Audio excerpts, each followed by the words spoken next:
Hey guys, what's up? It's the Culture Detective here, investigating your favorite movies and TV shows. And today, I'm not gonna review anything. I just don't have the time to do that. So instead, I'll be talking about something completely different. Today, I'll be talking about the strikes that are going on, the strikes by WGA, aka the Writers Guild of America, as well as SAG-AFTRA. And SAG stands for Screen Actors Guild. So, given that I'm a film student studying in LA right now, despite not being an American, despite not being even in the industry yet, technically not really, um, I have definitely heard a lot of news about the ongoing strikes. This is the first time in how many years? In uh, I think 16 years since the WGA has striked, and it is the first time in 63 years since WGA and SAG striked at the very same time. And it is apparently a very, very huge deal. When WGA announced their strike, I thought they strike all the time, but apparently this is not something that happens all the time. Hollywood is coming to a halt. Hollywood is collapsing right now as we speak, even though it doesn't feel like that because big blockbuster movies, Barbie, Oppenheimer, they're all coming out, and so many more movies will be coming out. But as far as production goes, Hollywood is collapsing as we speak.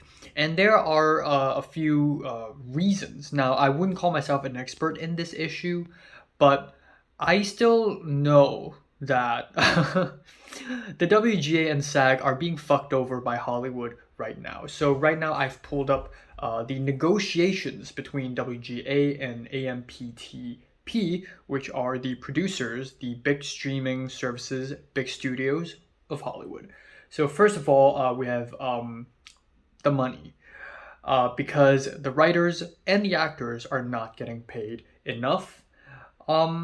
So I have here pulled up the WGA negotiations as of May 1st, 2023. For minimums, we have 6% to 5% for all minimums, and then what the producers offer is 4%, 3%, 2%. So obviously there's that.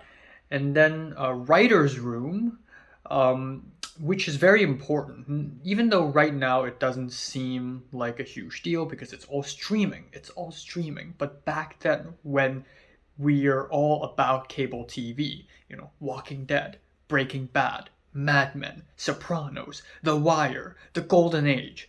Back then, there are such things as writer's room. And I'm sure writer's room exists now as well. But here, the WGA proposed a minimum staff of 6 writers, including 4 writer-producers for a writer's room, which is very important, and it got rejected.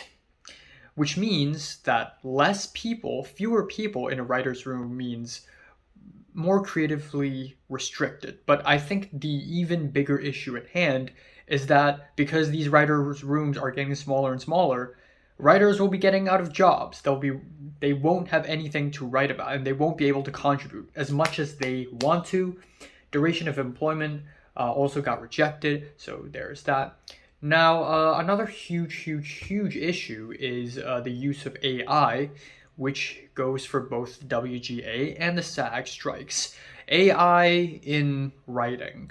Now, I do agree that the human civilization should go along with the advancement of technology. I think AI is a crazy technology that maybe we can make good use of, but I am all against the use of AI to completely write a story or a screenplay. That is absolutely absurd because AI is essentially a machine. It is essentially a machine that swallows up all the previous scripts in existence and vomits out a bunch.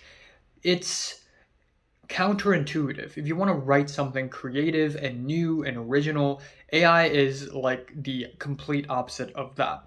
But I think, again, more importantly, with the popularization of AI, actual writers who write will not have any jobs because AI are replacing writers, which I think is just awful because the act of writing, of storytelling, has been an art form for centuries and centuries on end.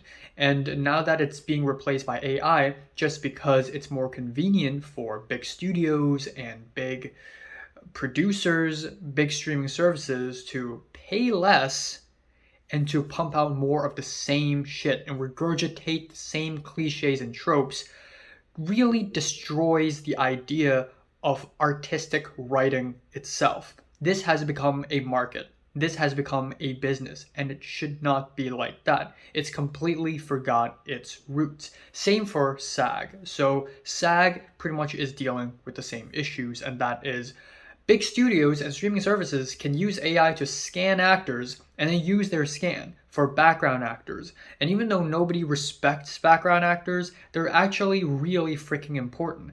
And doing that is horrendous. And also owning a scan of someone and using them without their, I mean, of course, with their consent, with their signature, but still, the idea itself is unethical. And it's again very anti the art form of acting.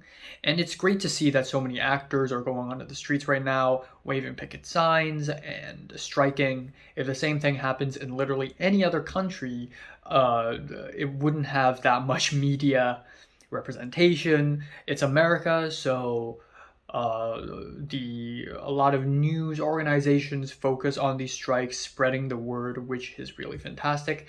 And overall, I support the strikes.